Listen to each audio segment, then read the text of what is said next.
Alright there folks, welcome to another episode, and we're talking hook lengths today.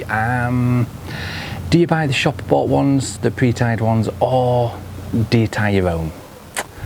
Now I'm 50-50 on this one. I did have a Gizmo hook tire, that was great, but I don't tie enough hooks to warrant having it, so I got rid of that pretty quick. I do buy ready tied ones. As you know, I've had issues with certain manufacturers with breakages under the knots and stuff like that, although I must say I still buy them, and recently I've not had any problems whatsoever. So whether that was just an odd batch or not, I don't know, but I do use a lot of ready tied hook lengths, the Guru ones, the Drennan ones. I've even got a few of the Preston ones as well, and I can't really fault them, to be fair. And the reason that I buy the pre-tied ones is because I've got better things to do with my time than spend an hour, 2 hours tying hook lengths. Do you know what I mean?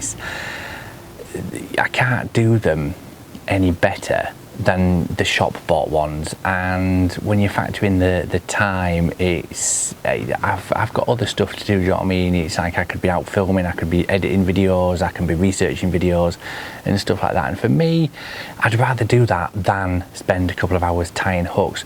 But with that being said, there is the odd occasion where you're going to need a hook size with a certain line that you can't buy in the shop, so you need to tie your own. Now, everyone I think that goes fishing has got a Matchman hook tire. Now, as I've mentioned before, the Gizmo one was the kind of Rolls Royce of the hook tying world, but I just couldn't justify it, to be fair. And when you factor in, yes, you can tie banded hook lengths with it, but they didn't ever sit properly, it would a waste of time basically. But is there a solution that's in between the both? And I think there might be, and it's this.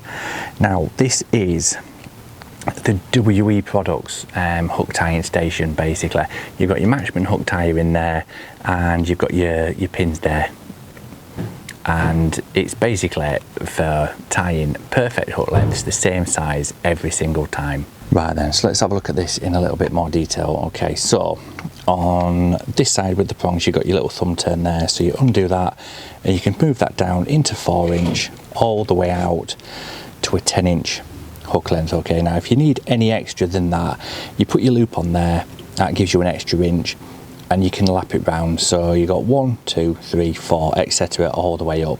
Now anything lower than 4-inch you're going to struggle, because I did think with this initially you could maybe do some 3-inch, but you've got no room there at all basically. So 4-inch is about the limit, and just dead simple like you would before. But instead of starting at the hook end, you actually tie your loop first, pop it on there, clamp that down, and then your hook goes in here, so you can slide that off completely. Your hook goes into the Matchman, pop it in there, slide it back on all the way up to this front stop here, tie it up as normal, and then when you're ready for tightening it off, obviously you stop winding, you clamp it, you loop it back around your hookman, pull it tight, and you've got that perfect sized hook length. And with that, you can get consistent hook lengths every single time by doing it that way, and it's a little bit less of a faff than doing it. If you saw my other video about using the loop tire and stuff, about getting perfect hook lengths every time, if you haven't seen that, I'll drop a link for that in the description as well. And it just makes life a little bit easier.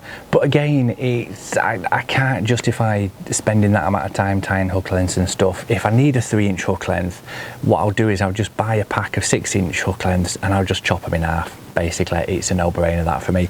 And luckily enough, if I do that, I can get them to fit into the hook boxes that I use on a regular basis as well, so I don't have to worry too much about being that consistent with everything being mega accurate. I know I can do it very quickly like that on the bank, and I can get fishing again straight away.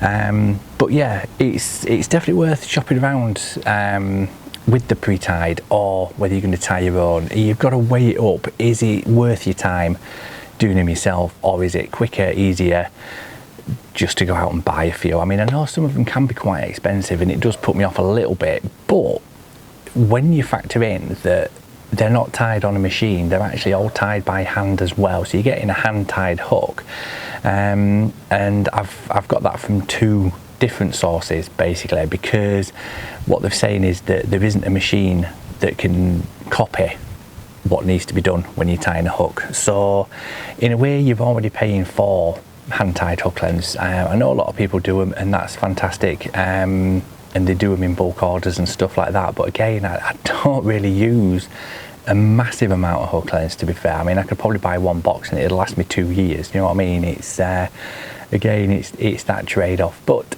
hopefully I've given you a little bit of food for thought, and hopefully you've got some benefit out of this. And if you have, give it a thumbs up, and I'll catch you all later. Cheers.